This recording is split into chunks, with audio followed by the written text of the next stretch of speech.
"Don't let him see your eyes," the little boy whispered, his voice barely louder than the wind, just before they pushed her inside and sealed the stone door behind her. And Alara Whitmore didn't even have time to ask what he meant before darkness swallowed her whole, and the echo of iron bolts locking into place rolled through the crypt like distant thunder. She stood still for a moment, breathing shallow, fingers trembling at her sides, waiting for her eyes to adjust, waiting for something to happen, because something always did when the village decided you were no longer worth protecting, and this time felt different, heavier, like the air itself was watching her. The smell hit her first, not rot, not decay, but something colder, cleaner, like rain on stone after a storm, and that was wrong, because this place was supposed to be abandoned, sealed for over a century, a grave no one dared approach, let alone clean.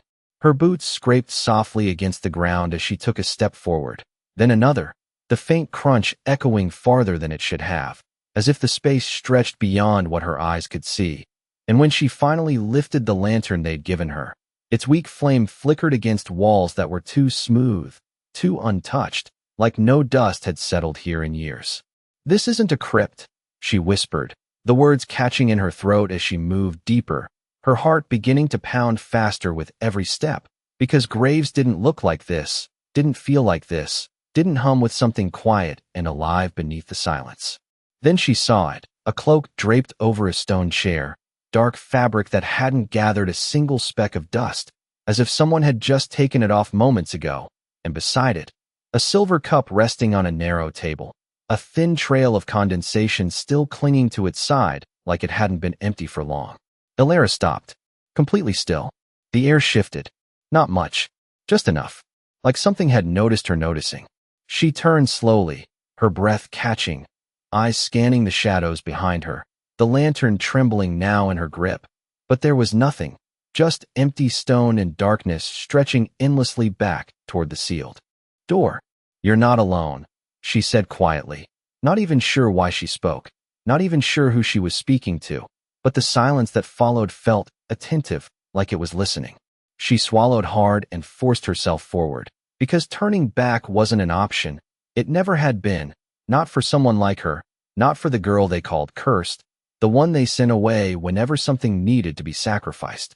Her fingers brushed against the wall as she walked, grounding herself, reminding herself she was still here, still breathing, still human, until she reached the center of the crypt where a tall slab of polished black stone stood upright like a mirror, its surface reflecting the faint glow of her lantern.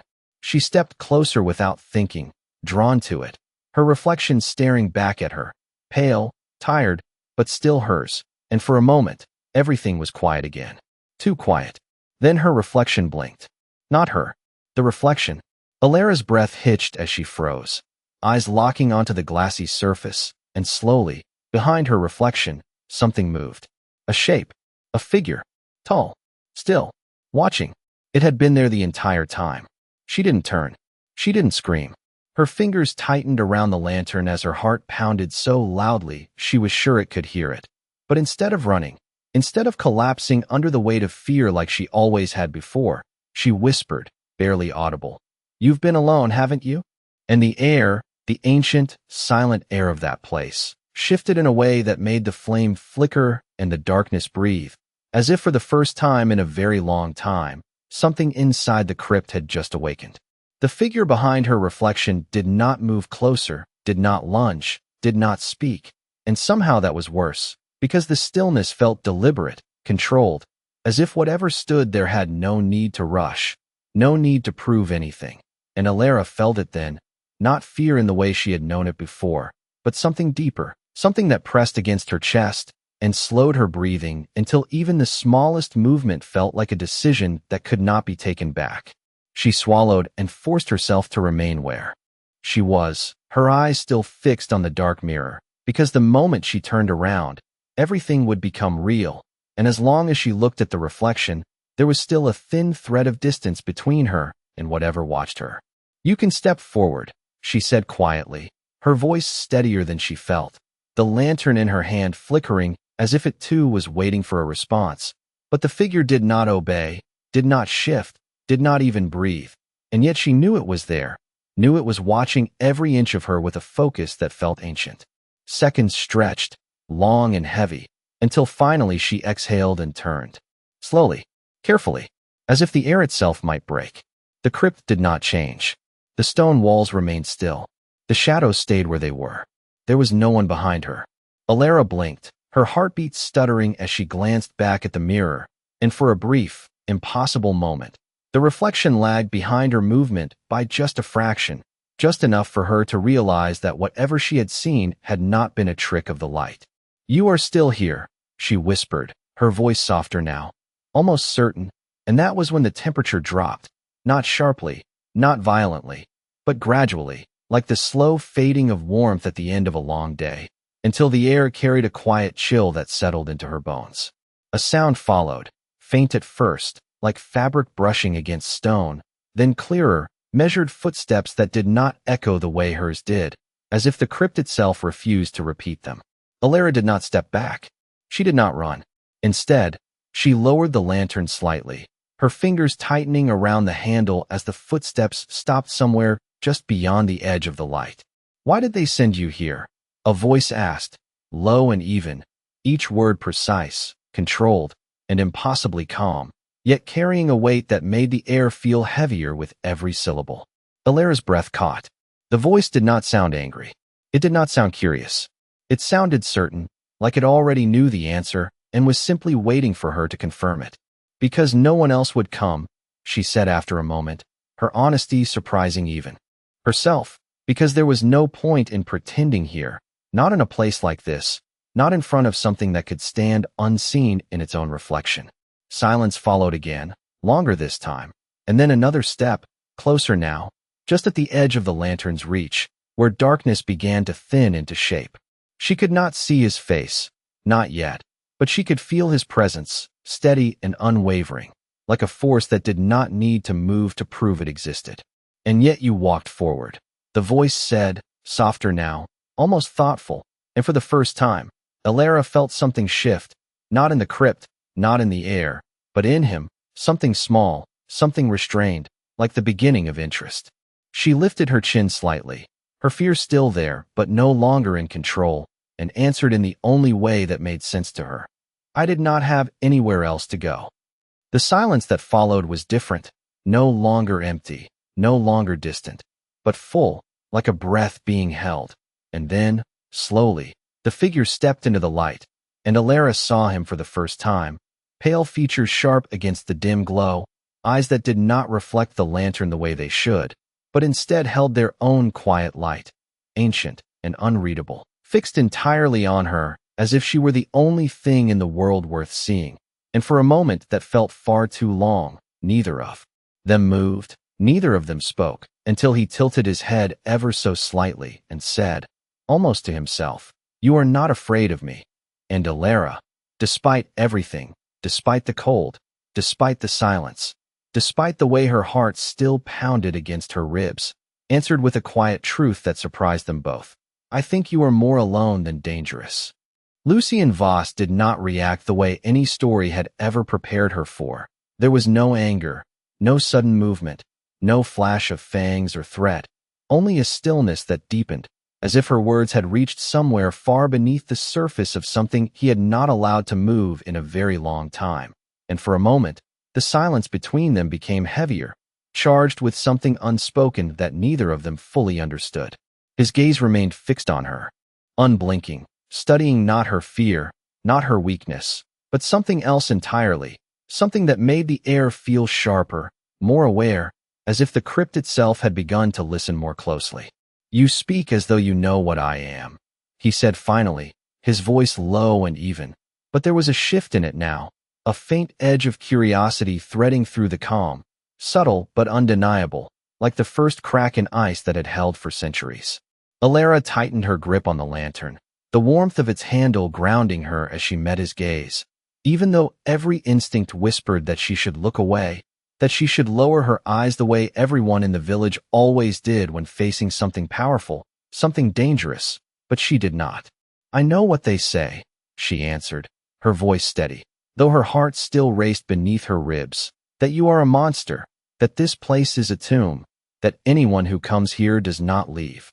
She paused, her eyes flickering briefly around the crypt, taking in the untouched surfaces, the quiet order, the signs of presence that contradicted every story she had ever heard before returning to him. But none of that feels true. Another silence followed, but this one felt different, thinner, like something was beginning to give way beneath it, and Lucien's gaze shifted slightly, not away from her, but deeper, as if he were looking through her, measuring something that could not be seen on the surface. "And what does it feel like?" he asked, softer now, the words carrying less command and more intent, like a question he had not asked in a very long time. Alara hesitated, not because she did not have an answer, but because she was not sure she should give it, not sure what would change if she did. But the truth had always come easier to her than lies, especially when there was nothing left to lose. "It feels like you were not meant to be here," she said quietly, and the moment the words left her lips, the air shifted again, sharper this time, not violent, not threatening, but aware, as if something ancient had just been named aloud. Lucien did not move, but something in his expression changed, something small and controlled, like the tightening of a thread pulled too far. And for the first time, Alara saw it clearly, not just the power he carried, not just the cold precision in his presence, but the weight of something older, something restrained, something that had been held in place for far too long. "No one has said that before," he murmured, almost to himself, the words so quiet they barely reached her, and yet they echoed in the space between them as if the crypt itself had caught them and refused to let them fade. Alara's breath slowed, her fears shifting into something else, something steadier, something that allowed her to take a small step forward without thinking, closing the distance between them by just a fraction, enough that the lantern light reached him more fully now, casting faint shadows along the sharp lines of his face. He did not step back. He did not move at all. But she noticed something then, something subtle but undeniable, the faint glow along her skin where the light touched him, a soft shimmer that did not belong to the lantern, something that responded not to the flame but to his presence. And when she looked down at her hand, she saw it clearly, a thin line of light tracing along her skin, faint but steady, like something awakening beneath the surface. Lucien saw it too. His gaze dropped to her hand, and for the first time, the stillness broke, not outwardly, not in movement, but in the way his attention sharpened, focused entirely on that small, impossible detail. "That should not happen," he said, more to himself than to her. But there was no mistaking the shift now, the certainty in his voice giving way to something else, something closer to realization, something that carried the weight of consequences neither of them yet understood. Alara looked back up at him, her heart beginning to race again, not from fear, but from the sudden awareness that whatever this was, whatever had brought her here, whatever had made him wake, it was not an accident, and for the first time since the door had closed behind her, she felt it clearly, the sense that this moment, this meeting, had been waiting far longer than either of them had been alive, and Lucien, still watching her with that same unyielding focus, spoke again, quieter now, but far more certain. "They did not send you here to clean." He paused, his gaze lifting back to her eyes, holding them in place with a weight that felt almost inescapable, before finishing in a tone that left no room for doubt. "They sent you here to end something."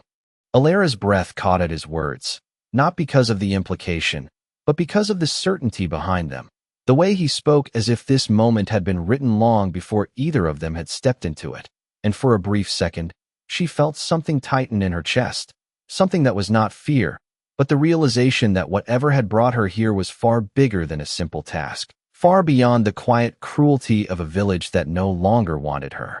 "And what?" she asked, her voice lower now, more careful, as if speaking too loudly might disturb something fragile that had just begun to surface between them, and Lucien did not answer immediately, his gaze shifting past her, toward the dark stone slab behind her, the one that had reflected something it should not have, the one that still seemed to hum faintly beneath the silence.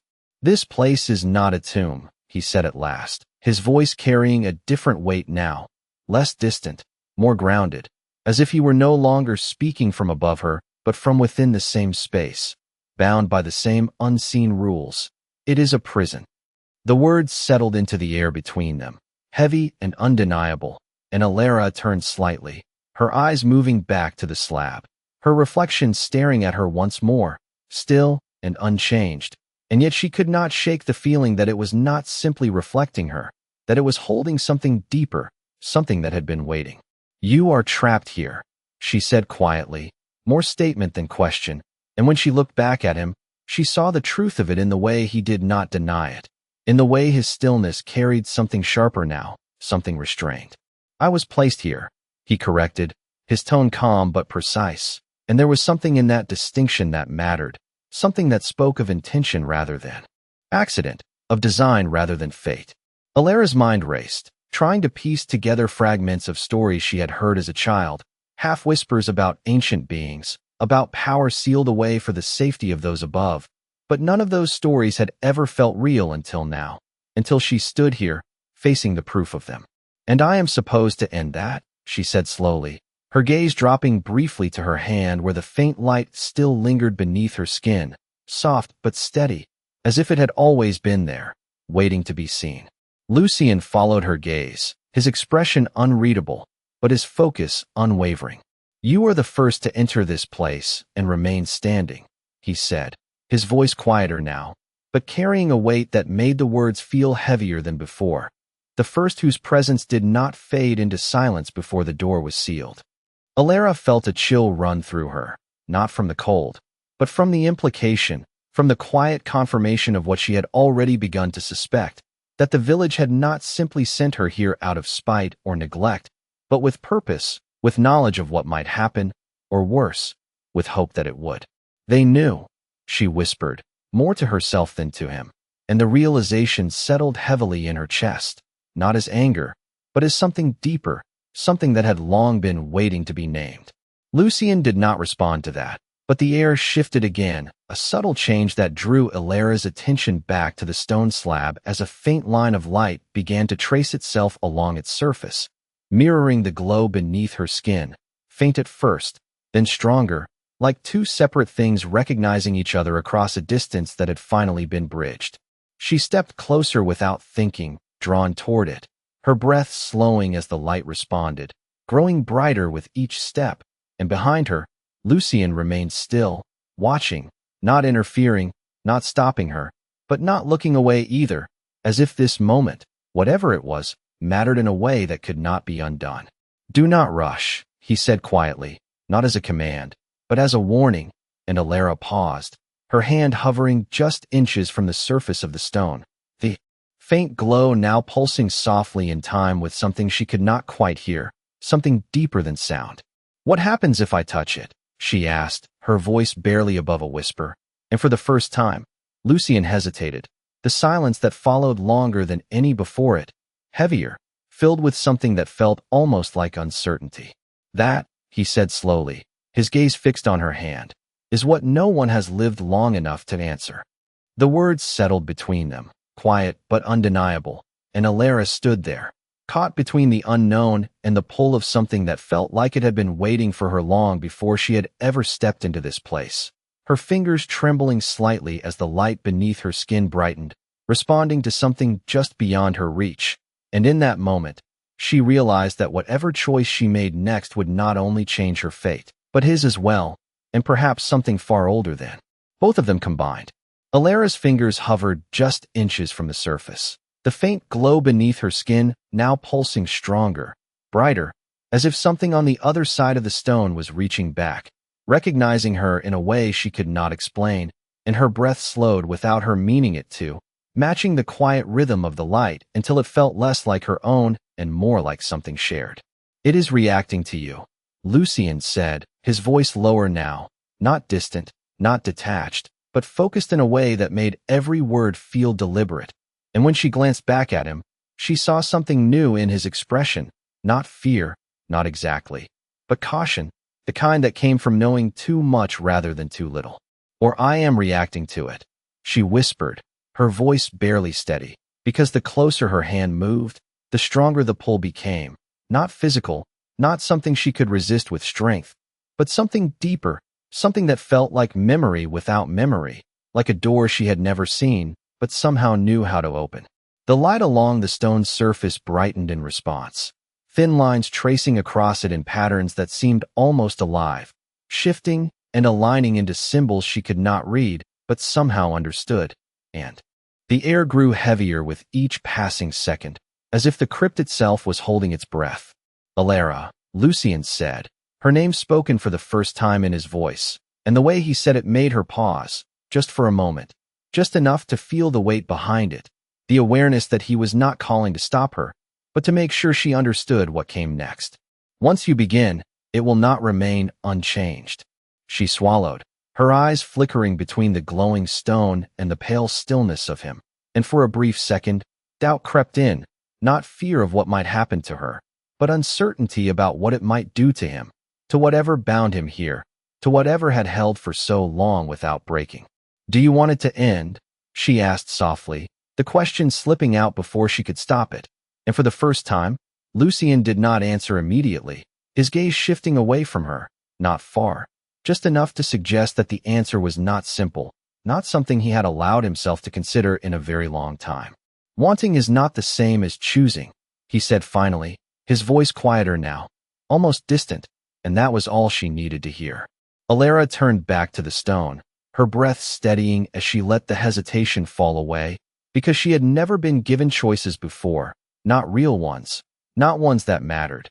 And for once, she was not going to step back from something simply because she did not understand it.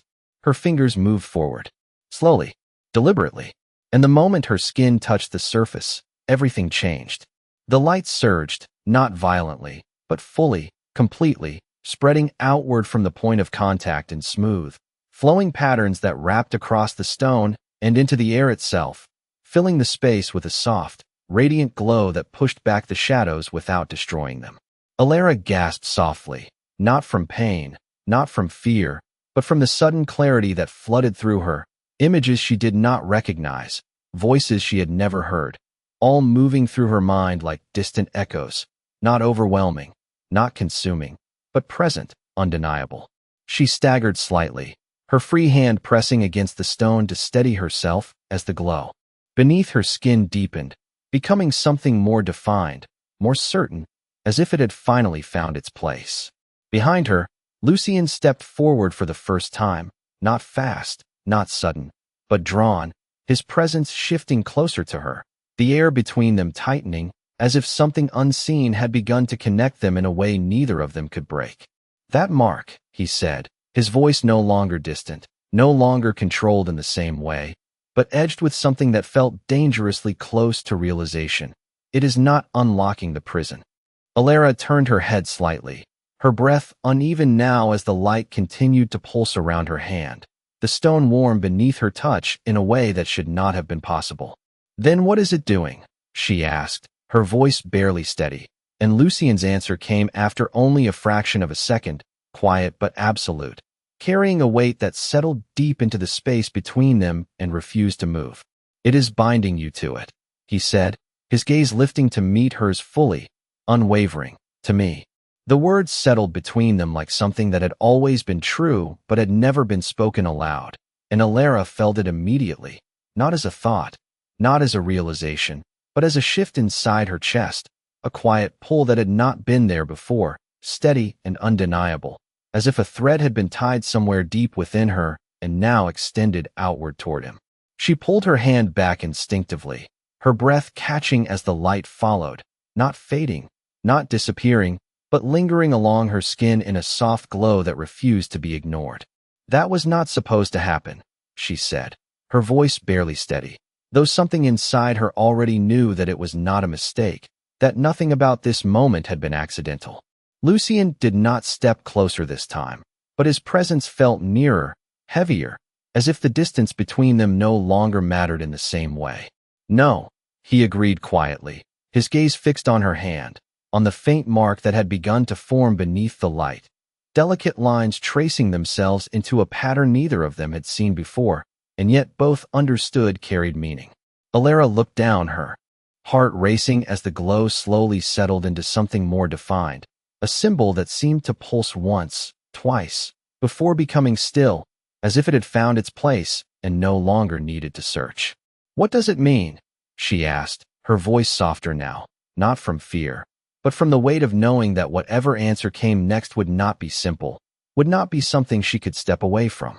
Lucien's eyes lifted from her hand to her face, and for the first time, there was no distance in his gaze, no separation between what he was and what stood before him, only a quiet certainty that made the air feel sharper. "It means the prison has changed," he said, each word measured, deliberate. Not broken, not ended, but altered. Alara felt her breath slow as she tried to understand, her mind searching for something familiar, something that could make sense of what she was feeling. But there was nothing, no story, no warning, no memory that matched this. "Then why do I feel like I cannot leave?" she whispered, and the moment the words left her lips, she knew they were true, not because the door above remained sealed, not because the walls surrounded her, but because something inside her had already shifted, already settled into this place in a way she could not undo. Lucien did not look surprised. He did not look concerned. He looked as if he had expected it. "Because you cannot," he said simply, not as a threat, not as a command, but as a fact that existed whether they acknowledged it or not. Alara's chest tightened, not with panic, but with the quiet realization that the choice she had made, the moment her hand had touched the stone, had already rewritten the path ahead of her. She took a slow breath, steadying herself, forcing her thoughts to move past the weight of that truth and toward what mattered now. "If I am bound to this place," she said carefully, her eyes meeting his again, "then so are you." A pause followed, brief but meaningful, and something in Lucien's expression shifted, not outwardly, not in any way that someone unfamiliar might notice, but enough for her to see it, to recognize that her words had reached something deeper than the surface. "I have always been bound here," he replied, his voice calm. But there was a difference now, a subtle change that made the words feel less absolute than before. Alara shook her head slightly, her gaze steady, her voice gaining a quiet strength she had not felt before. "No," she said, more certain now, "not like this." The air around them seemed to tighten, not with tension, but with awareness, as if the space itself was reacting to the shift in understanding between them. Lucien held her gaze, unmoving, his presence steady, but there was something else there now, something that had not been present before she arrived, something that had not existed before the light had marked her. "Explain," he said quietly, and for the first time, it was not a command, but a request. Alara hesitated for only a moment, gathering the feeling inside her, the strange, quiet connection that had begun to form, the way the space responded not just to him, but to her as well, as if the boundaries that had once defined this place were no longer fixed. "Before," she said slowly, choosing her words carefully, "this place held you." She paused, her eyes flickering briefly to the glowing stone, then back to him. "Now it listens to me." The silence that followed was not empty. It was full, charged with something neither of them had anticipated, and for the first time since she had stepped into the crypt, Alara felt it clearly, the shift in power, not overwhelming, not absolute, but real, and Lucien, standing only a few feet away, watching her with that same unyielding focus, finally spoke again, his voice quieter than before, but carrying a weight that settled deep into the space between them. "Then you are no longer the one sent here to end this," he said, his gaze steady, his tone certain. "You are the one who decides what this becomes." Alara felt the weight of his words settle into her like something both fragile and unbreakable, and for a moment, she did not move, did not speak, because the idea of choosing what this place would become was not something she had ever been given before, not in her life above, not in a world where decisions had always been made for her, where her role had been to endure, to accept, to survive quietly without question. But this was different. This place was different. She could feel it now, not just around her, but through her, the way the air responded to her presence, the way the faint glow beneath her skin pulsed in quiet rhythm with the stone, as if something unseen had begun to align itself with her will. "I do not know how to choose," she admitted, her voice softer now, not weak, but honest, and the truth of it did not make her smaller, it made the moment more real. Lucien did not interrupt her. He did not step forward or retreat. He simply watched, his gaze steady, as if he understood that whatever came next could not be guided, could not be forced, only discovered. Then do not choose yet, he said after a moment, his tone calm, grounded, carrying none of the command it once had. Understand first. Alara let out a slow breath, her eyes drifting once more toward the stone slab, the faint patterns still visible along its surface, quieter now but not gone, waiting rather than reacting. And she realized then that the pull she had felt before had changed. It was no longer urging her forward, no longer demanding action, but simply present, like a door that would open only when she decided to turn the handle. She took a step back, just one, creating space between herself and the stone, and immediately she felt it, the shift, subtle but undeniable, as if the room itself adjusted to her movement, not resisting it, not trapping her, but acknowledging it. It listens, she said quietly, more to herself than to him, her voice carrying a note of quiet realization, and when she turned back to Lucien, she saw that he had noticed it too. It always listened, he replied, his tone even, but there was something beneath it now, something that had not been there before, just not to you. The words were not meant to challenge her, but they carried a truth that made her pause, because he was right. This place had always responded, always held its own rules, its own structure, but now those rules were shifting, bending in ways they had not before. Alara lowered her hand slowly, watching as the faint glow along her skin dimmed but did not disappear, settling into something quieter, something steadier, like a presence that no longer needed to announce itself. If I can change it, she said carefully, her eyes meeting his again, then I can also choose not to. A brief silence followed, and this time, Lucien's reaction was not immediate, not because he did not understand, but because he did, completely, and the weight of that understanding carried consequences neither of them could ignore. Yes, he said finally, his voice lower now, more grounded. You can. Alara nodded once, slowly, as if confirming the thought within herself, and then she turned, not toward the stone, but toward the direction of the sealed door far above. Though she could not see it from here, she could feel it, the distant boundary that had once defined this place, and something in her chest tightened slightly, not with fear, but with awareness. They thought this would end you, she said quietly, her voice carrying a calm certainty now, or erase me.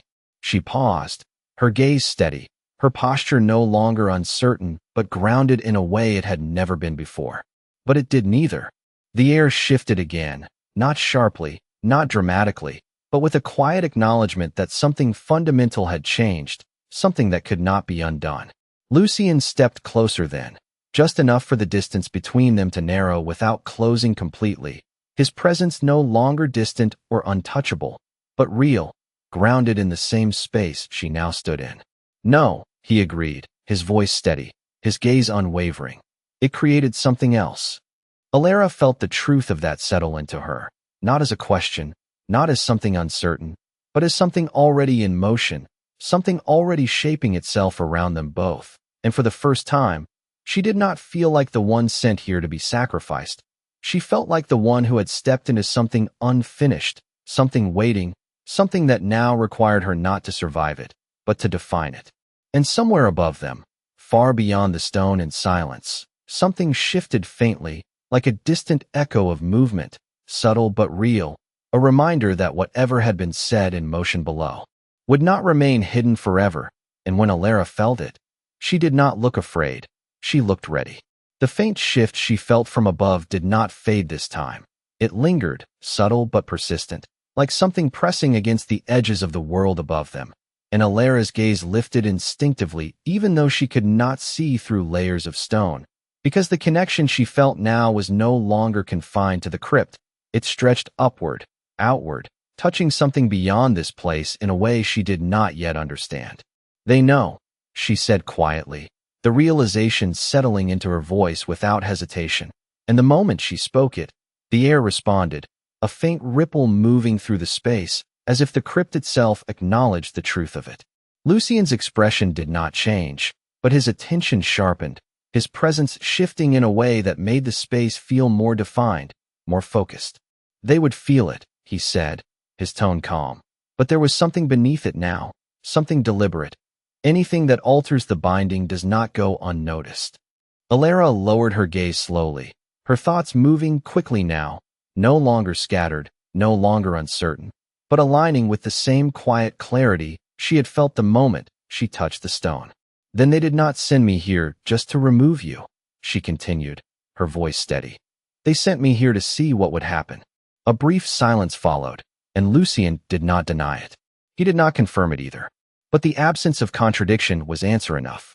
Alara took a slow breath, grounding herself in the space around her, in the subtle pulse of the mark beneath her skin, in the quiet awareness that had begun to form between her and the crypt itself. They are waiting, she said, more certain now, her gaze lifting again, not toward the stone this time, but toward the unseen world above, waiting to see if this place breaks or changes. The word lingered, and with it came a shift, deeper this time, more deliberate, as if the crypt itself responded not just to her presence, but to her understanding. Lucien stepped closer again, not imposing, not overwhelming, but present in a way that felt aligned with her rather than separate from her, and when he spoke, his voice carried a quiet gravity that matched the moment. If they are waiting, he said, then they will not wait forever. Alara nodded once, her thoughts already moving ahead, already considering what that meant, not just for her, not just for him, but for whatever existed beyond this place, whatever had chosen to remain silent while something ancient shifted beneath their feet. Then this cannot stay hidden, she said, her voice calm but firm, and as she spoke, the faint glow along the walls responded, not flaring, not surging, but adjusting, as if the space itself was beginning to listen more closely, to align more fully with her presence. Lucien watched her carefully, not with doubt, not with resistance, but with a focus that suggested he understood the direction her thoughts were taking before she fully spoke them. You intend to change the boundary, he said, not as a question, but as a recognition, and Alara did not hesitate this time. I do not intend to break it, she clarified, her gaze steady, but I will not allow it to remain what it was.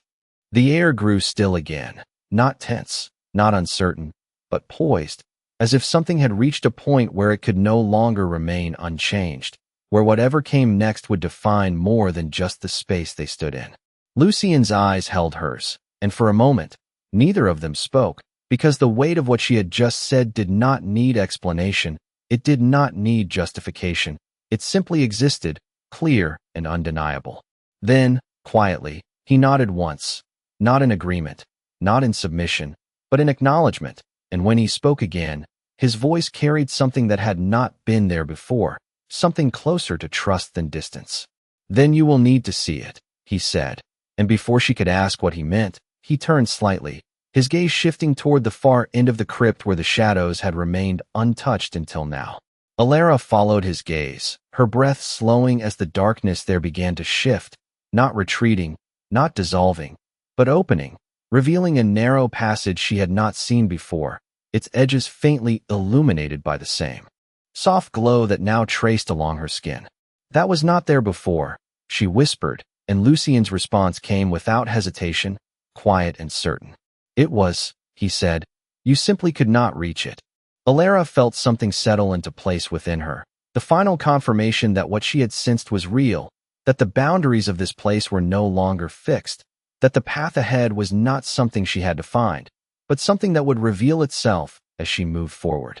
She took a step toward the passage, then another, her movements steady, deliberate, and behind her, Lucien followed, not leading, not controlling, but walking beside her in a way that felt entirely new, entirely different from anything this place had known before, and as the darkness opened further, revealing a deeper layer of the crypt, older, quieter, waiting, Alara realized that this was not the end of what had been set in motion. It was only the beginning of what she had been brought here to uncover. The passage did not feel like a corridor carved by hands. It felt like a space revealed by permission, narrow at first, but widening with each step Alara took, the faint glow along the walls responding to her presence as if guiding rather than illuminating, and the deeper she moved, the more she felt it, the quiet pull beneath her ribs, not urging, not forcing, but aligning, like something long dormant had begun to recognize its place again. Lucien walked beside her without a word, his presence steady, but different now, no longer the center of this place, no longer the force that defined it, but something connected to it in a way that mirrored her own, bound yet shifting, ancient yet no longer alone in its weight. "This is older than the crypt," she said softly, her voice echoing just enough to remind her that the silence here was not empty, and Lucien inclined his head slightly, acknowledging the truth of it without needing to confirm it. "The crypt was built to contain what lies beneath," he replied, his tone measured, but quieter than before, as if even he respected what this deeper space held. Alara slowed as the passage opened into a wider chamber, one that did not resemble a prison at all, but something closer to a threshold, its walls etched with faint markings that shimmered only when she looked directly at them, patterns that shifted like reflections on water, forming shapes that felt almost familiar despite her never having seen them before.